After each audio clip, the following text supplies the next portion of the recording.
You're not going to believe how food delivery apps decide what to pay their drivers. Now, this is from an anonymous post that's been circulating around 4chan, allegedly from a back-end engineer at a major food delivery app. Now, this is not a verified fact. I'm just going to walk through what the post claims point by point. So, according to the author, they worked on the back-end systems of a large delivery platform and recently quit. They say they'd been watching these features get pushed to production for months and couldn't sleep knowing how they had helped to build them. The post starts by saying that most people suspect these apps are rigged against drivers, but the reality is apparently much worse. They describe sitting in weekly sprint planning meetings where product managers openly discuss how to squeeze another fraction of a percent out of human assets. That's the frame they claim is actually used in internal database schemas. Human assets, not drivers, not people. The first example they give is the priority delivery fee. According to the post, priority delivery is a psychological product, not a logistical one. When you pay extra for priority, it doesn't even actually speed up your order. The system just sets a flag order in the JSON, but the dispatch logic ignores it. Instead, they claim the system deliberately slows down non priority orders by 5 to 10 minutes. The priority order only feels faster by comparison. They say the company even ran an A/B test where priority orders were unchanged, but standard orders were intentionally delayed. Management loved the results because it generated millions in profit without actually improving service.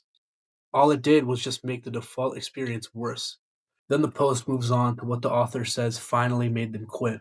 They claim there's an internal metric called something like a quote desperation score, a hidden value that tracks how badly a driver needs cash based on their behavior. If a driver logs on late at night and instantly accepts every $3 order without hesitation, the system will flag them as high desperation.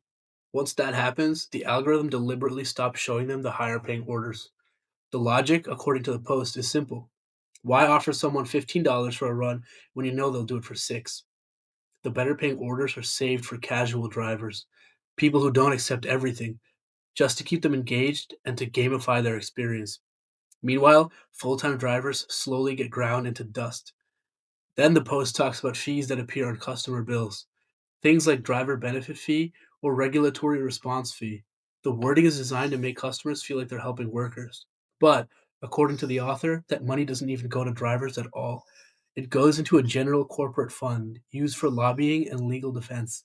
There's allegedly even an internal cost center called something like policy defense. In other words, customers are paying for the lawyers fighting regulations that would help drivers.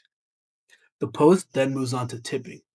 The author claims that after lawsuits over tip theft, the company didn't stop taking value from tips, it just got smarter. Instead of directly skimming tips, the system allegedly uses predictive modeling to adjust base pay. So, if the system predicts a customer is a high tipper, say likely to tip $10, for example, it offers the driver a base pay as low as $2. If the customer tips, the driver still ends up getting around the same total, but the company is the one that saves money. If the system predicts no tip, it increases base pay just enough to get the order accepted.